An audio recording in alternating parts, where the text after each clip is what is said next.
All right, folks, what is going on? This is 347 of the First and Frame Rate Show. I am VF Baller, and uh, today is going to be a day not about the players. We're going to talk about our GM, second year on the job, second off season on the job, Terry Fontenot. I think that what he's done in the last few months, possibly the last year or so, has been nothing short of phenomenal. And I want to talk about the plan that, I don't know the whole ins and outs of it, but I want to talk about the entire plan from what I see that he's doing and what does this mean for the team going forward. Also, if you haven't already, I just made a video about my Georgia Southern Eagles. Not necessarily our Eagles now, but a former player who transferred through the transfer portal and now went to Wake Forest. So good to see Eldrick Robinson move on. It's just like I saw Darrell Baker. We talked about him yesterday as far as him making it, signing with the Arizona Cardinals. And, just phenomenal seeing these young men move on and do great things as well as Georgia Southern's moving on and doing great things as well. So that is awesome. If this is your first time here, welcome to the First and Frame Rate Show. I am VF Baller. Over here we talk about Georgia Southern and Atlanta Falcons football. And you can also catch me not just on YouTube and Rumble. You can also listen on the audio side of things when it comes to Apple, Stitcher, Spotify, Anchor, Google Podcasts, any of the platforms that you want to listen to the podcast on. You can find it there. Now, hopefully you guys find a way over there and subscribe and help this podcast grow because, we are moving right along and I really appreciate it. Let's go ahead and get into this episode. We're going to talk about Terry Fontenot. A lot of people, for some reason, has been, giving Terry Fontenot somewhat of a bad rap, especially early on in his tenure with the Atlanta Falcons. Some people claim that since he came from the Saints, he's coming over to sabotage the team and all this other stuff. And like a lot of guys out that I know as Falcons fans, true Falcons fans, they just say, hey, look, trust the process. It's kind of crazy to think that something like that may happen. Like somebody may come over to sabotage another team because they're our rival or whatever. I don't think there's something like that to be that malicious. And I don't want to go too far into this, but if that actually happened, you can possibly talk about, first of all, it'd be hard to prove. Second, you're possibly talking about somebody being banned for life as being anywhere near the NFL or any type of sport that does something like that. You can bet that you could possibly be banned for that. And I don't think that a guy like this would even try that. It just sounds it's nonsense. But as things change, when they realized that Julio Jones didn't want to be here and the way they handled the Calvin Ridley situation, other players moving and shaking that we thought that was going to actually be prominent figures for the Falcons going forward end up moving on or not being around anymore. We started to see like, okay, what, Terry Fontenot, what is he trying to do? Because I'm kind of scratching my head with this. And everything went crazy when Matt Ryan was traded because not only that we traded him, we traded him for a third round pick. And we recently talked about, that whole situation in episode, I think it was 345 when we talked about the trade and getting D'Angelo Malone. So everybody was like, oh no, what are we doing now? We got robbed and this, that, and the third.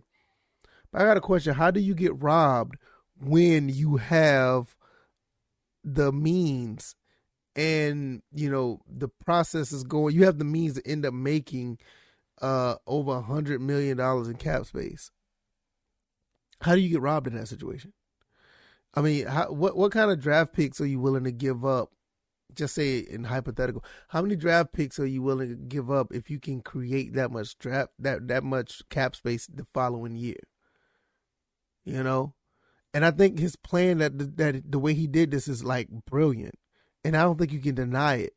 When you're looking at a situation where you got an older player, and I hate to talk about Matt Ryan like this because we just got finished talking about him. When you look at a player like Matt Ryan, there's all the things he's done, but he was an aging player. I said this early in the year. I think he had 3 good years left. But when you have a new regime come in, they're not banking on 3 years for a player. They're really thinking long term. but at the same time, they're trying to find ways to win right now. And this is one of the things that he was saying, like, yeah, we're going to have our cake and eat it too. That sounds crazy, but now we're looking at like, okay, we see what's going on here. We see it. If you haven't been paying attention, I'm going to run down some fiscal things, and it's not much to talk about. This is almost like cut and dry based on what we see. The plan that he put in place to make this team, not only competitive, but very attractive for years to come. First and foremost, when you get rid of a player, once again, like I said, like a Matt Ryan, who has so much cap space, when you get rid of somebody like Julio Jones with the talent that he was, and you got to take that cap hit, all that stuff comes off the books eventually. And once it comes off the books, you have free cap space. On top of that, with all that cap space, you also have a lot of guys that they were able to bring in on one-year deals.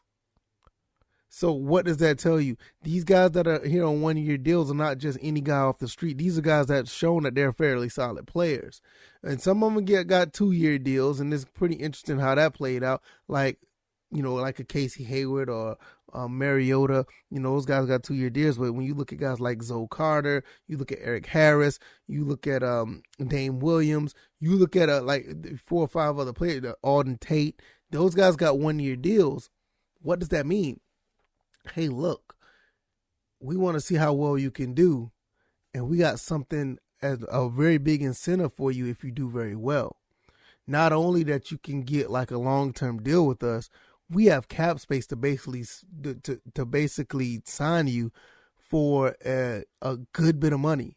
So with this 1-year deal, if you play like you are a top-tier player, you can get paid like a top-tier player here. So it's not like you have to go somewhere else to show off your talent, because there could be a situation where nobody else has as much cap space as we do. I mean, this is a brilliant move when it comes to what Terry Fontenot has done. It's almost like, it's almost like an audition. Yeah, we'll give you a 1-year deal for $5 million, but if you ball, you can possibly make 50. Yeah, we'll give you a 2-year deal for, $11 million. But if you play up to your positions, you can get a $81 million. I'm just throwing numbers out there. But when you look at those type of things, that's the stuff that really can incentivize players. And not only that, that puts out a reputation for a first year, second year, or first time GM to say, hey, if I go to this team and play well, I'm going to be taken care of. Now you got people that want to come to Atlanta. At one time, you didn't have too many players wanted to come to this team. Yeah, you had the Tony Gonzalez's of the world who wanted to come in, which I still feel bad we wasn't able to win a ring for him. I feel about as bad for him as I feel bad for Matt Ryan, because those guys played, they have phenomenal careers. But that's another story for another day. But you don't have like the big splash, like a big splash free agent signing. I mean, you remember when we got Todd Gurley? We thought that was pretty cool. What's the other running back that we got? Steven, number 39 that used to play for the Rams. I can't remember his last name. But anyway, we got him for a little bit, and we thought we were like great. But when you look at what we had like, a shell of those players. They just wasn't the same. Todd Gurley wasn't the same player that we thought he was with the Rams. I still can't remember. I told you guys I'm not good with names. He's number 39. I know that. I think his name was Steven something. I know you guys in the comment section will let me know. But when we get players like that, O.C. Umenyiora, don't get me wrong, he played pretty well when he came over here, but he wasn't that guy from the Giants. You know what I mean? I think the last really good signing that we had, a free agent signing, now we're not talking about nobody that was drafted, but a good free agent signing that we had, and you guys could correct me if I'm wrong, or if you could pull up one better, let me know. Tony Gonzalez obviously stands out, and I remember when we picked up Lawyer Malloy. I thought he was a pretty good signing that we had at the time as well. I'm thinking anywhere else in between that, Don Terry Poe, maybe. which, they tried that same philosophy with Dontari Poe. Here's a 1-year deal worth $7 million. See what you could do. And he actually played pretty well, but he ended up deciding to go to the Panthers the following year. So it's not too many, that I can think of. Like, I know you guys in the comment section probably already, typed a few players, but those are the only two that I remember. But now with, $100+ million in salary cap space next year in 2023, these guys also have that are already here that could possibly make that money and already know the system that's already here. That'll give them more of a incentive. Like, look, I don't have to go nowhere and learn nothing new. I'm already familiar with this for 1 year. I can do very well, and I can get taken care of by this team. So you can find other players the guys who may not get signed. Think about it now.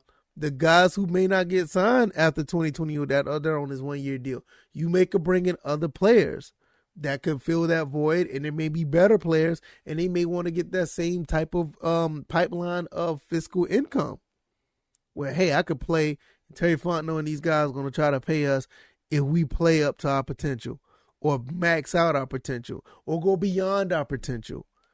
So when you look at stuff like that, I tell you, I think Terry Fontenot has done a phenomenal job of putting this together. The way he set it up. Yeah, we lost our franchise quarterback in the process, but what I said when they did the press conference a while back, they cryptically told us that they didn't want Matt Ryan.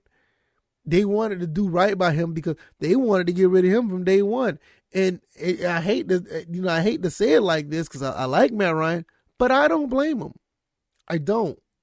When you're trying to bring in your own philosophy, your own makeup of your team, your own, you want to create your own legacy as a coach or a GM, you may want to clean house.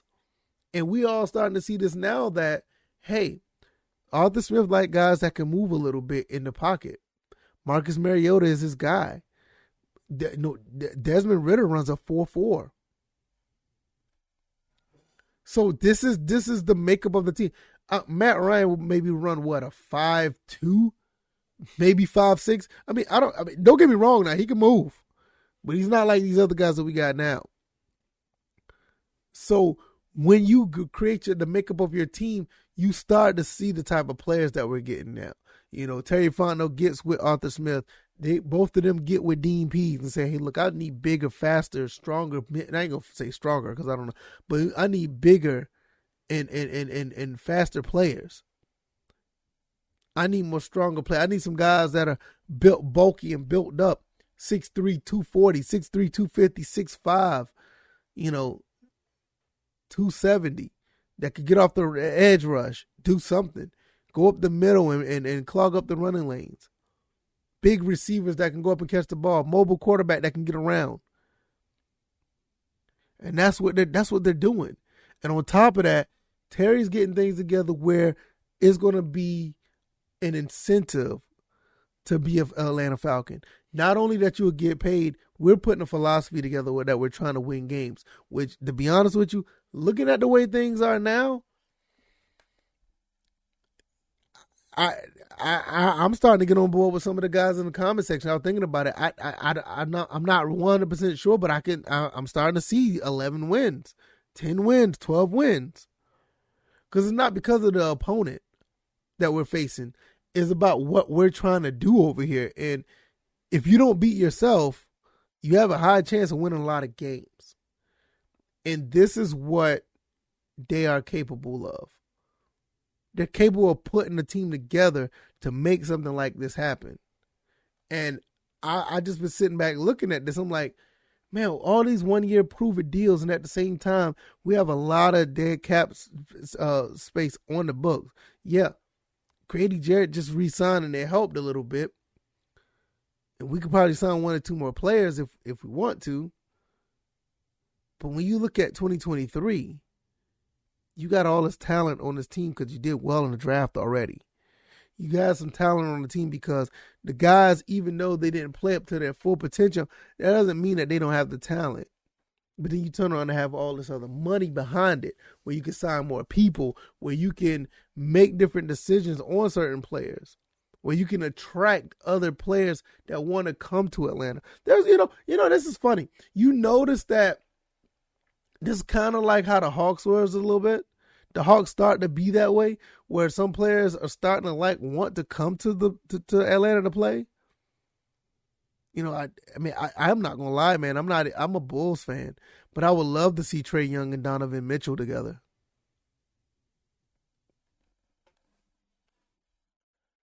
I'm not gonna lie, I would love to see that.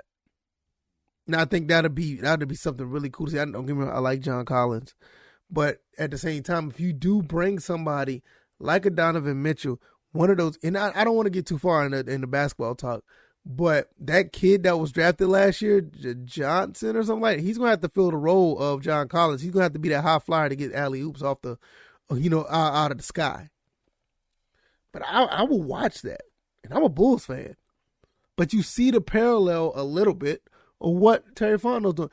Atlanta is pretty much like the New York of the South. There's no reason why this can't be a full-time attraction area. We should be outshining every team down here in the NFC South. We should be dominating them as far as attraction-wise. I mean, the Braves already do it. The Braves are so good with their brand and the makeup of their team. People from all parts of the Southeast and possibly all over the country wants to see this team. Nobody really talks about the Marlins or the Tampa Bay Rays or, they don't talk about those teams like that. Atlanta got it. I mean, the Braves got it locked.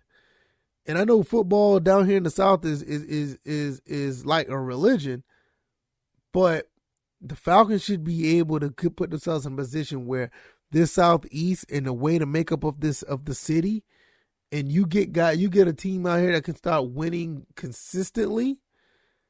Man, we can attract a lot of people. Fans, players. The city could be booming. I remember when the Falcons was on that Super Bowl run, and it all started when that last game. I think it was either the Russell Wilson game when we beat up on the Seahawks, or the game after that when we played the Green Bay Packers, and that's when you started seeing a shift in the city. Well, okay, the Falcons about to do it. And we all know what happened. But you saw the makings of a city that was ready to explode. Don't get me wrong. What the Braves have done is phenomenal. What the Georgia Bulldogs have done, and I don't like talking about them too much on this channel, what they've done in Athens, made that, annex over to the Atlanta area was awesome. It ignite the city. But the Braves already been champions before. Albeit it been years ago, in 95, they've been champions before. So it hits because it's been a while, but if you've been around, it just doesn't hit as hard as it did back then. Not too many people been around when, the Bulldogs won the national title in 1980. I wasn't even around. But even though they won it in 2022, it hit pretty hard because it was so long. But we always knew in the back of their minds they've been champs before. The Hawks already been champs. We already know the ups and downs of that team, but they haven't been able to taste it in a while. But we know that the Hawks have been been world champs before. I think they have. It's like in the 70s or something like that. United. You know what I'm saying? Atlanta United. Another team, they won in 2018. Georgia Tech. They won in 1990. Falcons are pretty much the only team that haven't been able to raise a trophy yet. And if they're able to raise a trophy for the first time, you really will see a groundswell in the city of Atlanta, because not only we was already close at one point, but there's other times where we felt that we had a team just as good. I mean, what the GM is doing with this fiscal plan that he has for these guys to be great, for these guys to get paid, for these guys to be in a position to be legendary in a Falcons uniform, you can't do nothing but tip your hat to what the GM Terry Fontenot has done. I think he's done a brilliant job of making up this path to not only give people incentive to come to the Falcons and get paid, but also come to the Falcons and be winners. Hopefully that works out, because right now, after this draft and this free agency, look like they're trying to build something. But we're really going to see, once that cap money is actually on the books and we can actually make some moves, we will really see what we're capable of. Because I don't expect us to win the Super Bowl this year. About 20% feeling that way, that I think that we could. We don't know. But we'll see how this all plays out. I can't wait to see what happens going further with this GM and what the team is trying to do. I think it's phenomenal. If you like this content, hit the like button, share this content, share the podcast, subscribe to the channel if you haven't already, whether it be YouTube, Rumble, or any other podcast avenues that you would like. Subscribe over there. So I do a episode every Monday through Friday every morning at 9 a.m. And I hope 9 a.m. Eastern. Hope you guys enjoyed this. You know what I'm saying? You know, let people know what we're doing over here. If you enjoyed it, please let me know.